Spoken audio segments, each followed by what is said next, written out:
Hello, TCI and Jonathan's Refuge, all of our faithful followers and friends around the world. We love you all so much. This is Bishop Brown coming to you for our Thursday service in Marysville, Washington. I'm so excited tonight. We 2 weeks ago we had the first message to start in a series on teaching how do we get a mindset, an ironclad mindset. That's probably one of the things that I am asked to teach and bring to corporations when I'm asked to come and speak. People always say, "Hey, what do they pay you $5,000 an hour for?" I want to know, how do I start charging $5,000 an hour? And I said, well, you got to go through a lot of hell, and a lot of pain, a lot of suffering, and a lot of mentoring, and a lot of success, and a lot of highs, and then a lot of lows, and then everything else in between, and all the garbage that comes with it. And then all of a sudden you start to learn, and then you can be brought into the scene at something and go, that's going to fail, but that's going to succeed. And they're going to go, I don't understand how you know that. And you're going to be able to say, because I've seen it and I've been there and done all three of these scenarios. And that's why you're paying me $5,000 to give you a couple hours. Usually an hour is all I need, but sometimes I'll stick around for a couple hours. But at 5,000 an hour, you got to be able to move somebody's football down the yard line. And so that is what I'm probably called on most as a pastor and as a bishop. People always are asking me, how do you beat your health? You're always fighting this heart inside and your stomach and the tumors and all the horrible things that I got to suffer through. Guess what? I have a mindset. No matter what you throw at this man, you can't shake me. My mindset is ironclad. Listen to that word, ironclad. What do you think? What is that? What picture comes in your mind? To me, as a personal historian buff, I'm not a historian. I'd call myself an amateur historian, and not a great one. Okay, of certain, I love a lot of the military history, a lot of our leaders and things of that nature. People who have led movements like Gandhi and Martin Luther King, and the Revolutionary War, why we separated from England, and all the powers fighting to make this country what it's become. How did we get here? Going back thousands of years to other empires and how they rose and fell. So I love studying that. And so when it comes to the mindset, what we've learned, what I've learned in my studies in history, is that throughout time, the men and women who had the most ironclad, think of a ship, Civil War, think of the Civil War ironclad, the iron ships. They had these ships that were, so the boat is like this. Well, here's the boat for sake of argument, like that, actually. And they had a roof on it at an angle like this and like that. So, it actually had a roof kind of like this, right? Going down. And if people shot cannons at it, it hit it, it'd just roll right up and over. And the other side, roll right up and over. And it's made out of iron. It was these iron ships, these ironclad. These things were bad. There was nothing you could do. It was like, whoa. And all of our military we've had throughout the whole world from the beginning of time, some amazing moments where we created technology in these iron ships and fortresses and walls that are like not penetrable. That is what is in my mind. And that is what I hope I can instill in you, some tricks, tips, and tools that have helped me to get an ironclad mindset, so that when I was able to lose 280 pounds and finally get that health in the right direction, how did I do it? When I'm told I'm going to be dead in a few months, how do I overcome it? How do you do this? It's a mindset. So today we're going to be talking about dedication to a purpose. Remember, if you build an empire, if you're building a company, the first thing I'm going to tell you is, where are you starting? And most people say at the beginning. No, you start at the end. So you start at the very end. Where do you want to be? Well, one of my nonprofits, I want it to be $1 billion nonprofit. To do that, I got to plan as though it's already $1 billion nonprofit, and then work backwards from there.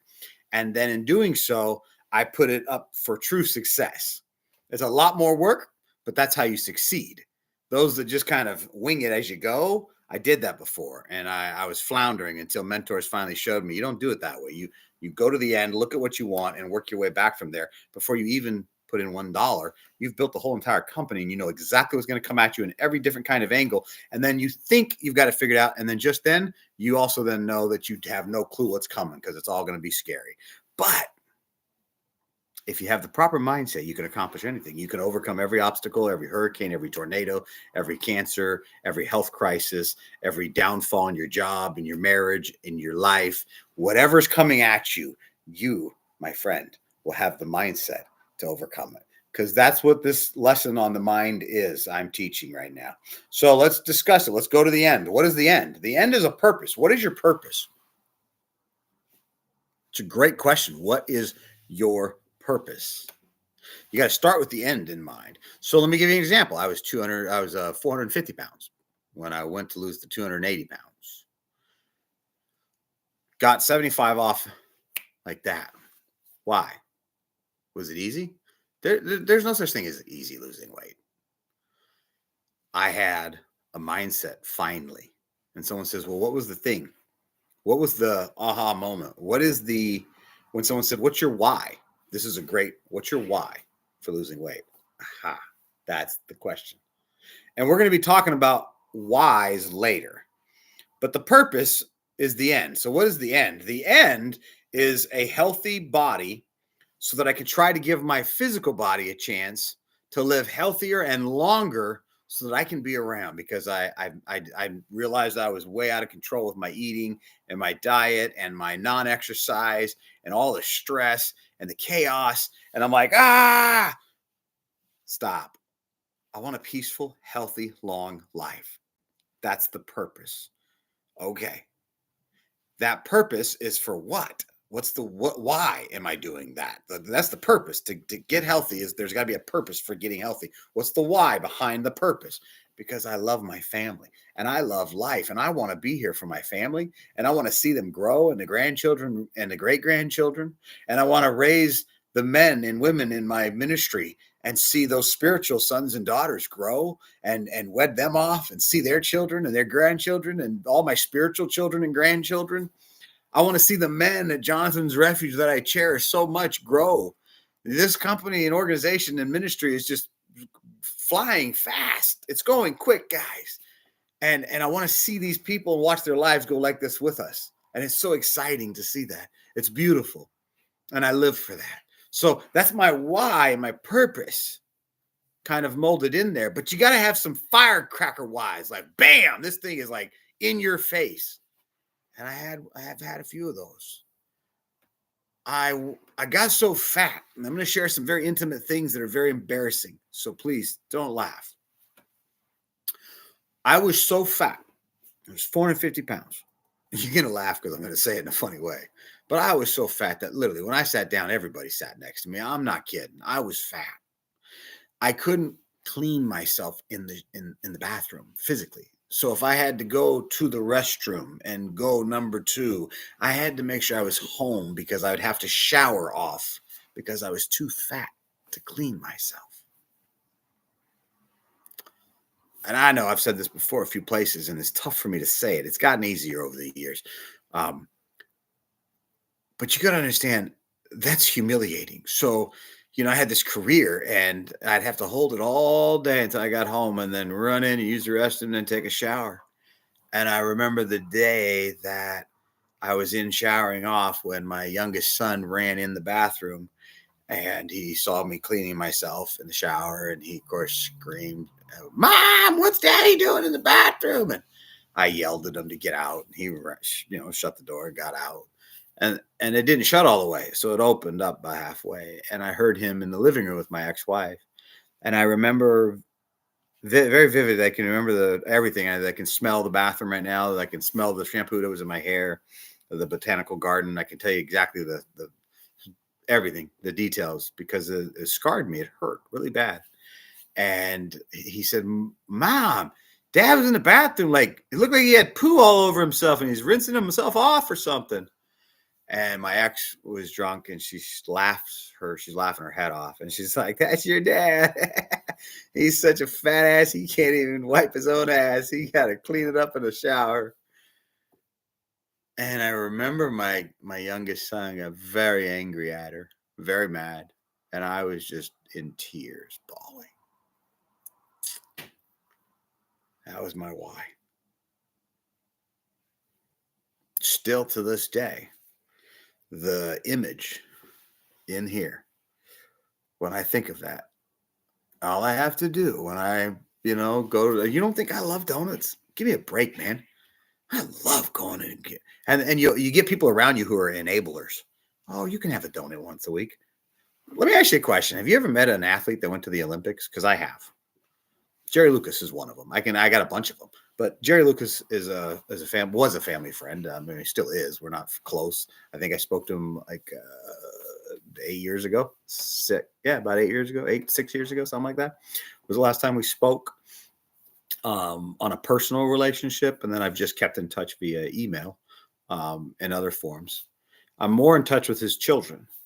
And Jerry, I remember as a kid hearing him talk about this, all these different meetings he would speak as a seminar speaker. And I remembered hearing him at church meetings and all kinds of stuff. So Jerry would talk about the Olympics, and he says there's this thing that these Olympians get, no matter which way you look, they only see one thing: gold, gold, gold, gold, gold. Do you want a donut? Don't even hear the word donut. Gold. I want gold. Do you want pizza? I want gold. I want gold. Do you want to come in from working out? Nope. I want gold. I want gold. And you find these athletes that literally wake up and they spend 6 to 8 hours a day in the gym. I'd ask one of you to go spend 6 or 8 hours in the gym just one day, let alone do what they got to do for like years in a row. And going and going and going to be the greatest, to be the Phelps, to be the Jordans, to be the Jerry Lucases. How do you get to that? Gold. I want the gold. I want the gold. I want the championship. I want the heavyweight belt. I want the championship. I want the heavyweight, whatever it is. I want to lose 280 pounds. I want to lose 280 pounds. Hey, you want to go out for dinner tonight to pizza? Nope. I want to lose 280 pounds. I want to lose 280 pounds. So anything that is not in my sight is not in my life. My friends that love to pig out, don't hang out with them. Sorry, I got priorities in my life. I have a purpose and I'm dedicated to it.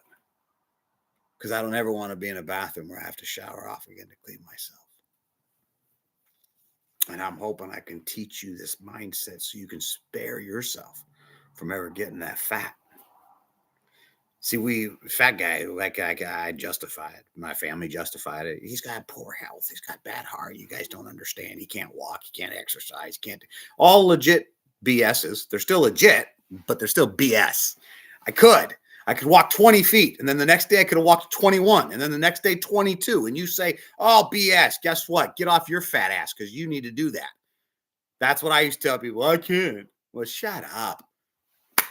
You get your butt out there and you walk 20 feet. And the next day you walk 21. And when I had my strokes, guess what? 20 feet, that was a lifetime. That was. How about getting off the bed and just getting onto the walker to get to the bathroom? That took me months. And I worked so hard. And it was not feet, but inches. I made 8 inches across today. All right. Next day, therapist is like, okay, I want 10 inches today. What? I can't go 10 inches. I went 8 yesterday. How about 9? Nope, 10. All right. Okay. Stop the whip. Hold on. I'll give you your 10. Damn it. Leave me alone. And then just then my youngster would run in and be like, give me 11. You got it, old man. Let's go, old man. What's your why? It's going to carry you across the finish line. You got to have that why, that determination, that dedication. There's a story of a man that had the dedication like this. I want to grab my phone and share it with you real quick. For those that read the Bible, it's in the Old Testament for the Christian faith, and for the Jewish faith, it's in the Torahs and the old scriptures, but it's in the book of Genesis, the first book actually in the Torah and in the Bible. It's Genesis 29 chapter, verses 20 through 35. I'm only going to read a part of it. It says, so Jacob worked 7 years for Rachel. Jacob was one of the founding fathers of the Jewish faith. Jacob became, his name actually was changed after a fight with an angel, and his name became Israel. And he had the 12 sons, the 12 tribes, and so on. So here's Jacob, and he wants this woman, Rachel, to be his wife. He sees this woman.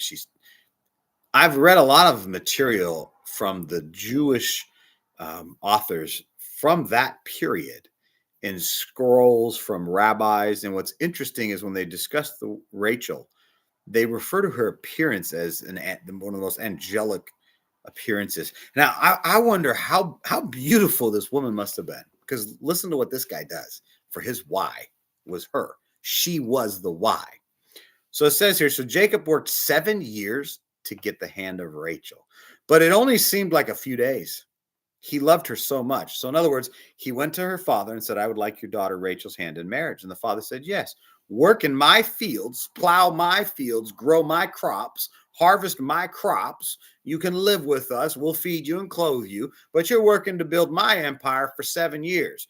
When that's done, I'll give you my daughter's hand in marriage, my youngest daughter, Rachel. Keep that in mind. Then Jacob said to Laban, or Laban, however you pronounce it, give me my wife. I've completed what we agreed I'd do. I'm ready to consummate my marriage. Consume. Close enough. Laban invited everyone around and threw a big feast at evening.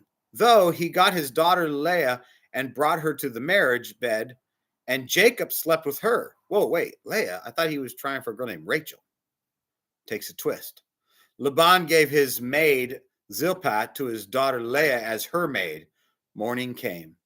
There was Leah in the marriage bed. Jacob confronted Laban. And I know what you're thinking. You're like, wait a second. You're telling me, dude, you didn't notice you didn't marry the wrong girl? Well, think about the traditions and how they were married back then in robes and fully clothed, and you didn't see anything.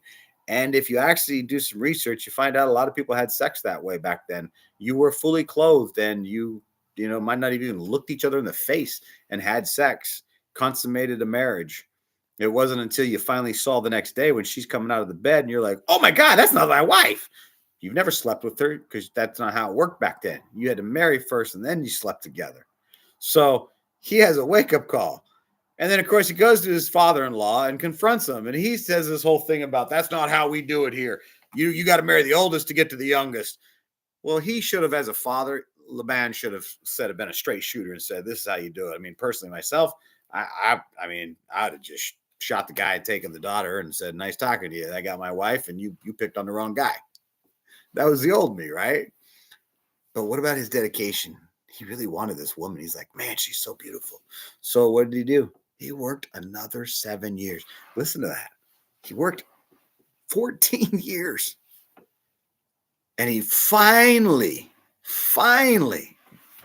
got the wife he wanted.